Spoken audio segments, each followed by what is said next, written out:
नमस्कार। समसामयिक विषयों पर आपके पसंदीदा कार्यक्रम विशेष में आपका स्वागत है। मैं हूं आपके साथ वैभव राज शुक्ला। उठो, जागो और तब तक मत रुको जब तक लक्ष्य की प्राप्ति ना हो जाए। स्वामी विवेकानंद के ऐसे कई संदेश आज भी देश और दुनिया के लाखों करोड़ों लोगों को प्रेरणा देते हैं, खासकर युवाओं को। स्वामी विवेकानंद का नाम आते ही एक ऐसे तेजस्वी युवा सन्यासी की छवि मन में उभरती है जो ज्ञान के अथाह भंडार थे। स्वामी विवेकानंद की सोच और उनका दर्शन विश्व बंधुत्व की भावना से भरा हुआ था। वो एक ऐसा समाज चाहते थे जहां बड़े से बड़ा सत्य सामने आ सके। दरअसल विवेकानंद के लिए सच ही उनका देवता था। वो पूरी दुनिया को अपना देश मानते थे।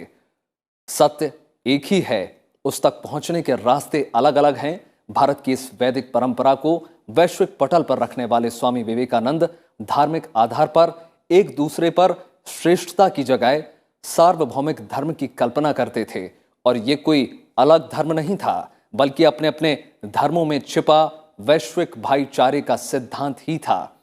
विवेकानंद भारत की मिट्टी को अपने लिए सबसे बड़ा स्वर्ग मानते थे। वो मानव सेवा में यकीन रखते थे। वो कहते थे कि वो ना राजनेता हैं, ना ही राजनीति के आंदोलनकारी। उनका ध्यान बस आत्मा पर होता था। वो मानते थे कि अगर आत्मा ठीक है तो सब कुछ ठीक है। 12 जनवरी को देश के महान संत, दार्शनिक और करोड़ों युवाओं के प्रेरणा स्रोत स्वामी विवेकानंद की जयंती है। तो आइए आज हम उन्हें याद करते हैं और उनके जीवन को करीब से जानने की कोशिश करते हैं। तो आइए शुरू करते हैं आज का विशेष। स्वामी विवेकानंद के संपूर्ण व्यक्तित्व को समझने के लिए उनके दर्शन को जानना बेहद जरूरी है। स्वामी विवेकानंद समकालीन भारतीय दार्शनिकों में अग्रदूत हैं। आइए नजर डालते हैं स्वामी विवेकानंद के दर्शन से जुड़ी मान्यताओं पर।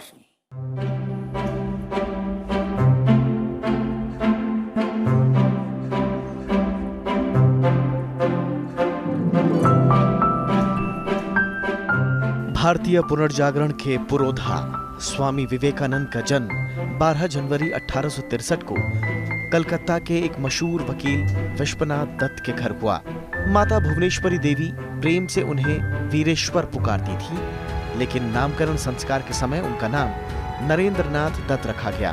बंगाली परिवार में जन्मे नरेंद्र में बचपन से ही आध्यात्मिक पिपासा थी। कुशाग्र बुद्धि वाले नरेंद्र साथी बच्चों के साथ ही अध्यापकों से शरारत करने से भी नहीं चूकते थे। परिवार के धार्मिक और आध्यात्मिक वातावरण के प्रभाव से बालक नरेंद्र के मन में बचपन से ही धर्म और आध्यात्म के गहरे संस्कार पड़ गए। प्राथमिक शिक्षा पूरी करने के बाद नरेंद्र को कलकत्ता के मेट्रोपॉलिटन इंस्टीट्यूट में दाखिल करवाया गया। पढ़ाई के साथ ही खेलने, संगीत सीखने, घुड़सवारी करने में उनकी रुचि थी। नरेंद्र की स्मरण शक्ति अद्भुत थी। वे एक बार पढ़कर ही पूरा पाठ याद कर लेते थे। उन्होंने पूरी संस्कृत व्याकरण, रामायण और महाभारत के अध्याय याद कर लिए थे। शुरू में नरेंद्र अंग्रेजी नहीं सीखना चाहते थे। उनका मानना था कि ये उन लोगों की भाषा है जिन लोगों ने उनकी मातृभूमि पर कब्जा किया हुआ है। लेकिन बाद में उन्होंने न सिर्फ अंग्रेजी सीखना शुरू किया, बल्कि इस पर महारत भी हासिल कर ली। बचपन से ही उनमें नेतृत्व का गुण था। वे सिर्फ कहने से ही किसी बात को नहीं मान लेते थे, बल्कि उसकी तार्किकता को परखने की भी कोशिश करते थे। सन्यासी बनने का विचार भी उनके बाल मन से चलता आ रहा था। 14 साल की उम्र में बीमार पड़ने पर पिता विश्वनाथ दत्त ने नरेंद्र को मध्य प्रदेश के रायपुर में बुला लिया। रायपुर में ही नरेंद्र ने जीवन की विविधताओं को समझा। आसपास की पहाड़ियों और घने जंगलों में विचरण से नरेंद्र की आंतरिक चेतना का विकास हुआ। रायपुर में 2 साल तक रहने के बाद वो वापस कलकत्ता आ गए। 18 साल की उम्र में उन्होंने कलकत्ता के प्रेसिडेंसी कॉलेज में दाखिला लिया। कॉलेज के दिनों में उनकी ज्ञान पिपासा बढ़ती गई। उनकी शिक्षा जो आजकल की जैसे वेस्टर्न एजुकेशन उनका शिक्षा नहीं था। वो स्वामी परमहंस के भक्त थे। बेसिकली वो एक स्पिरिचुअल गुरु थे, तो उनका कोई जो फॉर्मल एजुकेशन इनका नहीं था, उस पर भी ज़्यादा उसमें रुचि नहीं था। तो जो महापुरुष जो बनते हैं वो अपने ही जो लोग कहते हैं, वो स्पिरिचुअल लिटरेचर में कहते हैं कि एक जन्म में नहीं होता है, वो पहले जन्म से ही उनको होते हुए एक महापुरुष बनते हैं। उनको देखिए, उनका देहांत होता है हार्डली 39 ईयर्स में उनका देहांत हो जाता है। संसार की सच्चाई और सत्य की खोज जैसे प्रश्न उन्हें विद्रोही बनाने लगे। वे परंपराओं और रस्मों के प्रति भी सहज नहीं रहे। वे ईश्वर की मान्य धारणा के रहस्यों को सुलझाने में बेचैन होने लगे। इस दौरान 1881 में उनकी भेंट स्वामी रामकृष्ण परमहंस से हुई। रामकृष्ण परमहंस कलकत्ता में दक्षिणेश्वर काली मंदिर के पुजारी थे। परमहंस से भेंट के बाद नरेंद्र के जीवन में क्रांतिकारी परिवर्तन आ गया। शुरुआत में उन्होंने परमहंस की बातों पर भी संशय किया, लेकिन उलझन और प्रतिवाद के बाद विवेकानंद ने परमहंस को अपना गुरु और मार्ग प्रदर्शक बना लिया। 1886 में रामकृष्ण परमहंस के निधन के बाद विवेकानंद के जीवन और कार्यों को नया मोड़ मिला। शरीर त्यागने से पहले परमहंस ने नरेंद्र को अपने सारे शिष्यों का प्रमुख घोषित कर दिया। इसके बाद सन्यासी नाम विवेकानंद ने धारण किया और उन्होंने बराहनगर मठ की स्थापना की और यहाँ अपने आध्यात्मिक प्रयोग करने लगे। भारतीय मठ परंपरा का पालन करते हुए विवेकानंद ने कई सालों तक भारतीय उपमहाद्वीप के अलग अलग हिस्सों की यात्रा की। सन्यासी के रूप में भगवा वस्त्र धारण कर दंड और कमंडल लेकर देश भर की पैदल यात्रा की। पूरा भारत उनका घर बन गया था और सारे भारतीय उनके भाई बहन। परमहंस और विवेकानंद के संबंधों का जो गुरु शिष्य का अटूट संबंध है, एक दूसरे के ऊपर पूरा विश्वास है। वो हमेशा जब नरेंद्र कह के बुलाए तो कहीं न कहीं एक बहुत बड़ी आत्मा का संबंध था। 1893 में अमेरिका के शिकागो की विश्व धर्म संसद विवेकानंद के जीवन में नया मोड़ साबित हुई। राजस्थान में खेतड़ी के राजा अजीत सिंह के आर्थिक सहयोग से स्वामी विवेकानंद शिकागो के धर्म संसद में शामिल हुए। यहाँ उन्होंने भारत की ओर से सनातन धर्म का प्रतिनिधित्व किया। 11 सितंबर 1893 को धर्म संसद में विवेकानंद के दिए उत्कृष्ट भाषण से पूरी दुनिया में भारत का मान बढ़ गया। करीब 4 साल तक उन्होंने अमेरिका के कई शहरों, लंदन और पेरिस में व्याख्यान दिए। उन्होंने जर्मनी, रूस और पूर्वी यूरोप की यात्राएं भी की। हर जगह उन्होंने वेदांत के संदेश का प्रचार किया। हर जगह उन्होंने समर्पित शिष्यों का समूह बनाया। 4 साल के गहन उपदेशों के बाद विवेकानंद भारत लौटे। स्वामी विवेकानंद ने 1 मई 1897 को कलकत्ता के बेलूर में रामकृष्ण मिशन की स्थापना की। इसके जरिए रामकृष्ण परमहंस के विचारों के साथ ही वेदांत ज्ञान के अध्ययन प्रचार को सुनिश्चित किया। विवेकानंद ने दीन दुखियों की सेवा को सबसे बड़ा धर्म बताया। विवेकानंद ने अपने साथियों और शिष्यों से कहा कि अगर वे ईश्वर की सेवा करना चाहते हैं तो गरीबों और जरूरतमंदों की सेवा करें। विवेकानंद का मानना था कि निर्धन और जरूरतमंदों के अंदर ही ईश्वर वास करता है। हालांकि अथक मेहनत की वजह से स्वामी विवेकानंद का स्वास्थ्य लगातार गिरते जा रहा था। दिसंबर 1898 में धर्म सम्मेलनों में हिस्सा लेने के लिए फिर से वो अमेरिका और यूरोपीय देशों में गए। वहां से भारत लौटने के बाद 4 जुलाई 1902 को विवेकानंद ने बेलूर मठ में अपने प्राण त्याग दिए। 39 साल की अल्प आयु में ही उन्होंने पूरी दुनिया में अध्यात्म की अलग जगाई। विवेकानंद भारत के आध्यात्मिक गगन के चमकते सूरज हैं, जिनके विचार और कार्य आज भी मानव समाज को आलोकित कर रहे हैं। Bureau report, Rajya Sabha TV. 19वीं सदी को भारत में धार्मिक और सामाजिक पुनर्जागरण की सदी माना जाता है। इस दौरान पाश्चात्य शिक्षा से प्रभावित लोगों ने सामाजिक परंपरा, धर्म, रीति रिवाज और परंपराओं को तर्क की कसौटी पर कसना शुरू किया और समाज को एक नई दिशा देने की कोशिश की। इस कड़ी में स्वामी विवेकानंद का स्थान बेहद खास है। स्वामी विवेकानंद ने भारत में सामाजिक, धार्मिक और राजनीतिक पुनर्जागरण के क्षेत्र में महत्वपूर्ण भूमिका निभाई।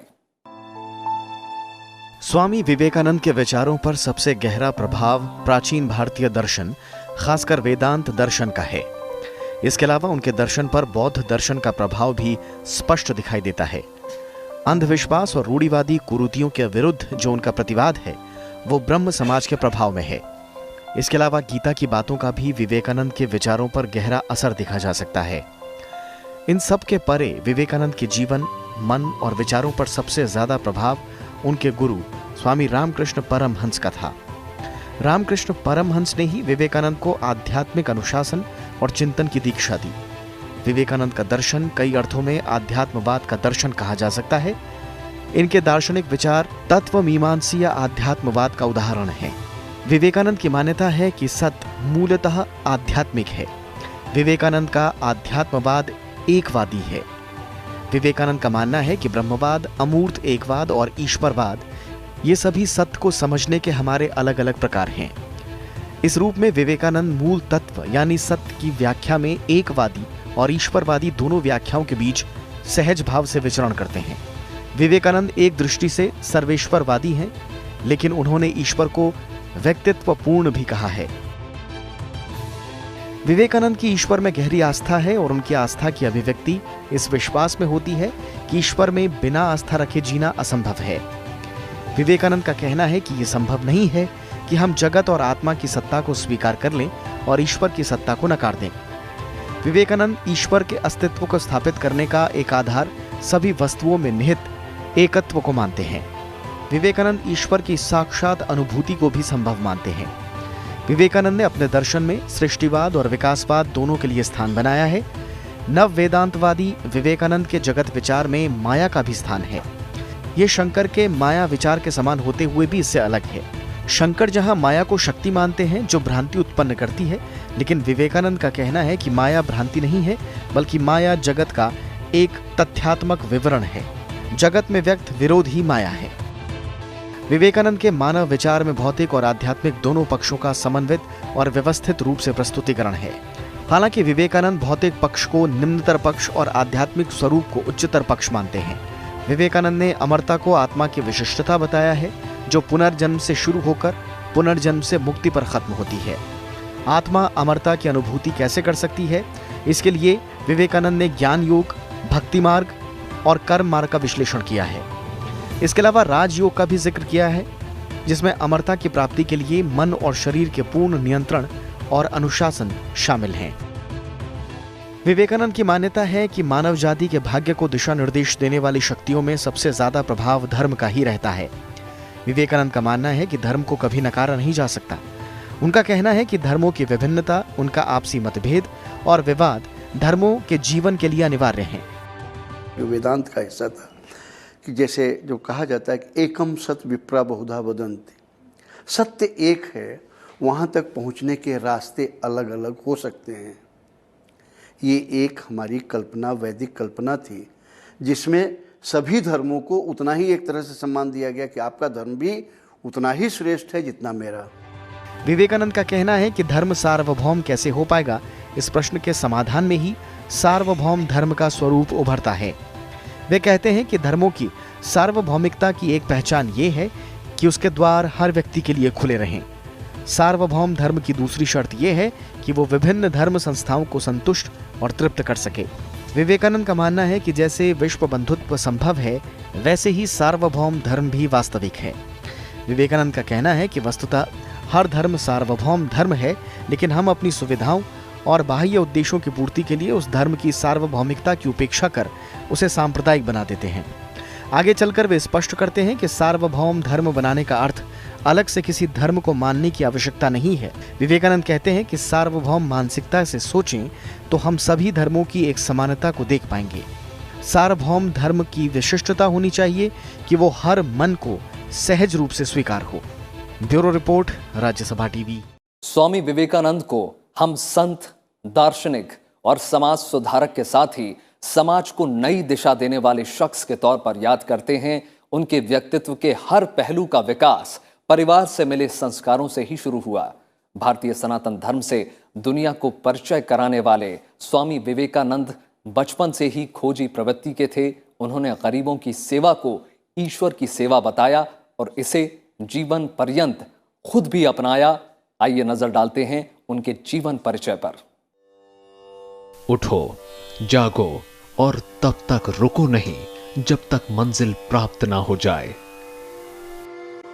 भारतीय पुनर्जागरण की मजबूत परंपरा के वाहक स्वामी विवेकानंद की ये पंक्तियां उनके सामाजिक चिंतन और विचार को बयां करती हैं। विवेकानंद ने सामाजिक परिवर्तन को महज सतही तौर पर नहीं लिया, बल्कि अपने तरीके से सामाजिक पुनर्रचना की अपील की और उसे साकार करने के लिए जीवन भर लगे रहे। सामाजिक सुधार की प्रक्रिया में विवेकानंद ने कहा, मैं मनुष्य जाति से ये मान लेने का अनुरोध करता हूं कि कुछ नष्ट ना करो।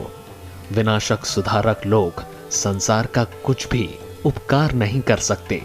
किसी वस्तु को भी तोड़कर धूल में मत मिलाओ, बल्कि उसका गठन करो। यदि हो सके तो सहायता करो। नहीं तो चुपचाप हाथ उठाकर खड़े हो जाओ और देखो मामला कहां तक जाता है। उनके इन विचारों से जाहिर होता है कि स्वामी विवेकानंद विनाशक नहीं, रचनात्मक समाज सुधारक के पक्षधर थे, और यही बात उन्हें अपने दौर के समाज सुधारकों से महान बनाती है। स्वामी विवेकानंद को भारत की मूल शक्ति आध्यात्मिकता पर गहरा विश्वास था। उनकी आध्यात्मिकता संपूर्ण और सर्वव्यापी आत्मा का बोध है, इसीलिए उनका समाज सुधार ऊपरी नहीं है, बल्कि वो आध्यात्म की मजबूत भूमि पर टिका है। उनका मानना था कि सबसे पहले आध्यात्मिक सुधार करना जरूरी है, इसके बिना कोई भी दूसरा सुधार नहीं हो सकता। इसी को वे आमूल सुधार मानते थे। सामाजिक सुधार को वे बेहद महत्वपूर्ण मानते थे, लेकिन उनका मानना था कि समाज सुधार महज दिखावा ना हो और अधूरा भी ना हो। जब पूरी तरह से सुधार होगा तभी वह सार्थक होगा और लंबे वक्त तक उसका असर रहेगा। तो उस ज़माने में 19th सेंचुरी में जहाँ पे वेस्ट बंगाल में आप जैसे जाति प्रथा हो कि जैसे वुमेन राइट को सप्रेस करना, उनका घर के अंदर रखना, कि पढ़ाई ना करना, वो जितने सारे बुरियां उस टाइम उस ज़माने में थी, तो उसके अगेंस्ट में वो ना केवल लोगों को समझाते, वो जाके अपना काम भी शुरू किए हैं। जैसे स्कूल जैसे हुआ वहाँ पे, और ऐसे एक संस्था छोड़ के चले गए जिसको देख के दूसरे लोग उसको बाद में आगे बढ़ाते गए। भारतीय समाज की दुर्दशा और स्थिति के लिए वो लोगों की इच्छा शक्ति की कमी को जिम्मेदार मानते थे। उनका कहना था कि जब तक लोग खुद ही अपनी समस्या को हल करने के लिए आगे नहीं आएंगे तब तक सुधार नहीं होगा। केवल चिल्लाने से कुछ नहीं होगा। विवेकानंद इस बात पर खास जोर देते थे कि समाज सुधारक को समाज के प्रति गहरी सहानुभूति होनी चाहिए, तभी वो गरीबी और अज्ञान में डूबे करोड़ों लोगों की वेदना का अनुभव कर सकेगा। साथ ही वे कहते थे कि जब इस देश के युवा अपने गरीब और दरिद्र देशवासियों के लिए अपने सुख और सुविधाओं का त्याग करेगा, तभी भारत दोबारा उठ सकेगा। सबसे बड़ी चीज़ था उनकी जो ये सुधारने के, समाज सुधारने के लिए कास्ट सिस्टम को अपोज करना। तो उनके ये मानना था कि जाति प्रथा जो कभी वो बर्थ बेस्ड नहीं है, वो एक कर्म बेस्ड है। आप कौन सा काम, इस पे जाति प्रथा होना चाहिए। तो ये वो जो एक जो प्रेजुडिस लोगों का अंदर था कि भाई आप जिस जात में पैदा हुए, आपके पास्ट कर्म के लिए, जो इसको कहते हैं ना संस्कार के लिए, वो उसको पहले बार कंटेस्ट किए थे। मुझे लगता है उनकी वो वाली जो बात आज भी कहीं रेलेवेंट है, जहाँ पे कि आप पर्टिकुलरली नॉर्दर्न इंडिया में जो कास्ट सिस्टम इधर रिजिड हो रहा है, कि उसको कहते हैं कि जाति प्रथा अपना ही बना हुआ है, हम उसको तोड़ सकते हैं, ये भगवान का दिया नहीं है। स्वामी विवेकानंद का मानना था कि सामाजिक परिवर्तन बाहर से नहीं अंदर से होता है। उसे लाने के लिए समाज को बाहर से नहीं अंदर से मजबूत करना जरूरी है। भारतीय समाज में मौजूद विषमताओं का कारण वे वर्ग विभाजन को मानते थे। विवेकानंद ने कहा, भारत के सत्यानाश का मुख्य कारण यही है कि देश की संपूर्ण विद्या बुद्धि, राज शासन और दंभ के बल से मुट्ठी भर लोगों के एकाधिकार में रखी गई है। इस हालात को बदलने के लिए वे आम लोगों में शिक्षा के प्रसार को जरूरी मानते थे, जो नैतिक और बौद्धिक दोनों प्रकार की हो। इसके अलावा वे समाज के वंचित वर्ग को संगठित कर स्वयं के उद्धार के लिए तैयार करना भी जरूरी मानते थे। उनके सबसे बड़ी उनकी कंसर्न था कि समाज में शिक्षा के अभाव, ठीक है, तो वो शिक्षा के अभाव से ही जितनी ही जो प्रेजुडिसेस है, सुपरस्टिशन है, जिसको आप जो कहते हैं ना, जो कि समाज में जो इविल है इसीलिए प्रिवेल करता है। तो इसीलिए उनके ये था कि समाज की जो इस तरीक़ा से व्यवहार हो रहा है, समाज में इस तरीक़ा से प्रॉब्लम है, उसको कैसे सॉल्व कर सकते हैं, वो शिक्षा ही द्वारा ही हो सकता है। स्वामी विवेकानंद किसी भी सामाजिक परिवर्तन से पहले वैचारिक परिवर्तन को जरूरी मानते थे। वे सामाजिक उद्धार को आत्म उद्धार से जोड़कर देखते थे। दरअसल विवेकानंद सामाजिक परिवर्तन की गति को तेज कर भारत में व्यापक बदलाव लाना चाहते थे। इसमें वे शरीर, मस्तिष्क और आत्मा तीनों की भूमिका को महत्वपूर्ण मानते थे, लेकिन सबसे ज्यादा भरोसा आत्मा पर ही करते थे, और यही बात उन्हें सभी से अलग बनाती है। स्वामी विवेकानंद के अनुसार किसी एक वर्ग या समुदाय के परिवर्तन से भारत का संपूर्ण परिवर्तन नहीं होगा। जब तक सभी लोग इस दिशा में काम नहीं करेंगे, तब तक ये बदलाव अधूरा ही रहेगा। इसलिए उन्होंने युवा, स्त्री, निर्धन, कामगार, किसान सभी को जगाने की कोशिश की। Bureau report, Rajya Sabha TV. 1893 में स्वामी विवेकानंद ने शिकागो में हुए विश्व धर्म सम्मेलन में एक बेहद चर्चित और ऐतिहासिक भाषण दिया था। यह भाषण और विवेकानंद तब से एक दूसरे के पूरक हो गए। इस भाषण में स्वामी विवेकानंद ने जो सबसे महत्वपूर्ण संदेश दिया वो था भारतीय वेदों में छिपा विश्व बंधुत्व और भाईचारे का संदेश। आइए सुनते हैं उन्होंने उस भाषण में क्या कहा। अमेरिका के बहनों और भाइयों, आपके इस स्नेहपूर्ण और जोरदार स्वागत से मेरा दिल अपार हर्ष से भर गया है। मैं आपको दुनिया की सबसे प्राचीन संत परंपरा की तरफ से धन्यवाद देता हूं। मैं आपको सभी धर्मों की जननी की तरफ से धन्यवाद देता हूं और सभी जाति संप्रदाय के लाखों करोड़ों हिंदुओं की तरफ से आपका आभार व्यक्त करता हूं। मेरा धन्यवाद कुछ उन वक्ताओं को भी है जिन्होंने इस मंच से ये कहा कि दुनिया में सहनशीलता का विचार सुदूर पूर्व के देशों से फैला है। मुझे गर्व है कि मैं ऐसे धर्म से आता हूं जिसने दुनिया को सहनशीलता और सार्वभौमिक स्वीकृति का पाठ पढ़ाया है। हम सिर्फ सार्वभौमिक सहनशीलता में ही विश्वास नहीं रखते, बल्कि हम विश्व के सभी धर्मों को सत्य के रूप में स्वीकार करते हैं। मुझे गर्व है कि मैं एक ऐसे देश से हूं जिसने इस धरती के सभी देशों और धर्मों के परेशान और सताए गए लोगों को शरण दी है। मुझे ये बताते हुए गर्व हो रहा है कि हमने अपने हृदय में उन इजरायलियों की पवित्र स्मृतियां संजो कर रखी हैं जिनके धर्म स्थलों को रोमन हमलावरों ने तोड़ तोड़ कर खंडर बना दिया था और तब उन्होंने दक्षिण भारत में शरण ली थी।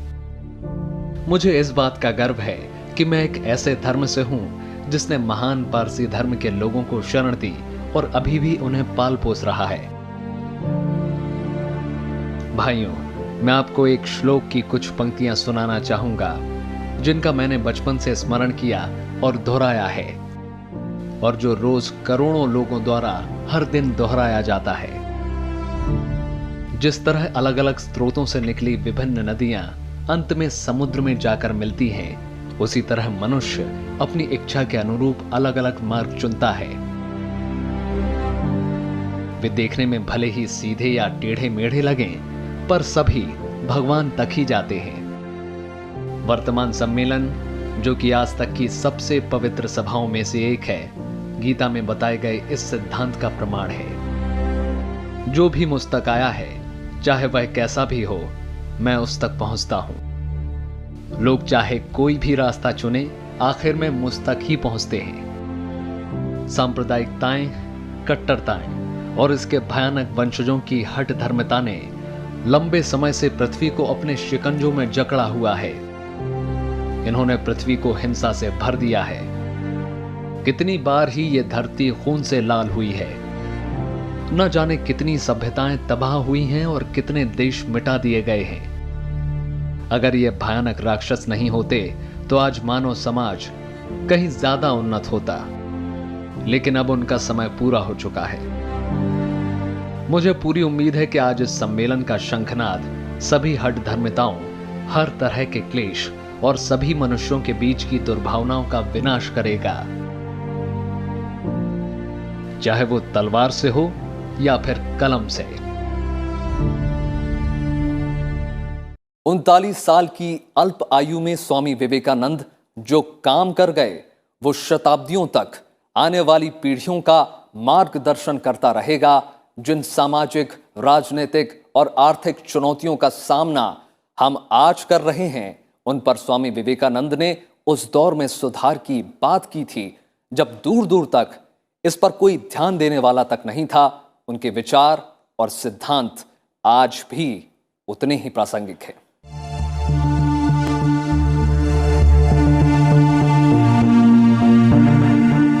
स्वामी विवेकानंद ने अपने दौर में समाज में मौजूद हर चुनौतियों पर सवाल खड़े किए और उनको खत्म करने के विचार भी दिए, जो आज भी प्रासंगिक हैं।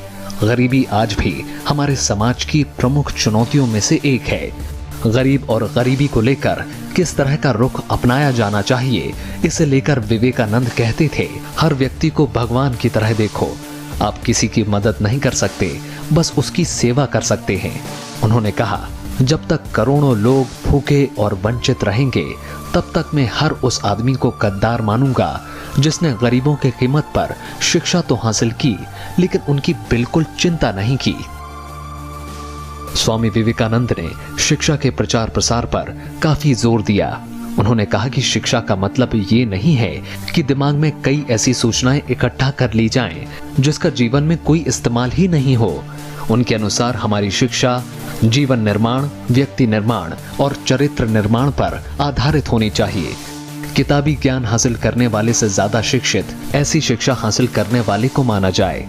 उनकी शिक्षा के प्रचार प्रसार के विचार आज भी बेहद प्रासंगिक हैं। उनकी जो वो एम्फोसिस था इसी में था कि शिक्षा कैसे मानव की अपने एक मनुष्य की एक इंटीग्रल डेवलपमेंट हो। वो कहते थे कि आपकी जो पर्सनालिटी है वो 2/3 है, और आप जो कहते हो, सीखते हो, जो काम करते हो 1/3 है। मतलब आपकी पर्सनालिटी बिल्डिंग में, मैन बिल्डिंग में शिक्षा की सबसे बड़ी महत्वपूर्ण बात है। विवेकानंद का मानना था कि किसी भी समाज के सशक्तिकरण के लिए महिला का सशक्त होना बेहद जरूरी है। विवेकानंद कहते थे कि महिलाओं को बस शिक्षा दे दो, इसके बाद वे खुद बताएंगी कि उनके लिए किस तरह के सुधार की जरूरत है। शिक्षा की कमी के कारण ही महिलाओं को दूसरे पर निर्भर रहना पड़ता है। अगर महिलाओं को सशक्त नहीं बनाया गया तो फिर देश की तरक्की नहीं होगी। इसी तरह युवा शक्ति पर विवेकानंद को अटूट विश्वास था। देश और समाज के विकास के लिए उन्होंने युवाओं से आगे आने की अपील की। उन्होंने युवाओं को अपने विचारों पर अडिग रहते हुए पूरे दुनिया में देश का मान बढ़ाने का सुझाव दिया। उन्होंने आह्वान किया कि आपके ऊपर ही भारत की श्रेष्ठता को आगे ले जाने का भार है, उठो आगे बढ़ो। और उन्होंने ये भी यूथ को कहा कि किसी भी परिस्थिति का सामना करने के लिए आप तैयार रहिए। बाधाओं को पार करते हुए देश को, राष्ट्र को आगे ले जाइए। स्वामी विवेकानंद केवल एक संत ही नहीं, एक महान देशभक्त, प्रखर वक्ता, विचारक, लेखक और मानव प्रेमी थे। उनके विचार आज भी प्रासंगिक हैं और हमें दिशा दिखाते हैं। Bureau report, Rajya Sabha TV. तो ये था आज का विशेष। आप ये हमारा कार्यक्रम YouTube पर भी देख सकते हैं, जहां में आपकी प्रतिक्रियाओं और सुझावों का हमेशा इंतजार रहता है। बाकी देश और दुनिया की तमाम बड़ी खबरों के लिए जुड़े रहिए राज्यसभा टेलीविजन के साथ। नमस्कार।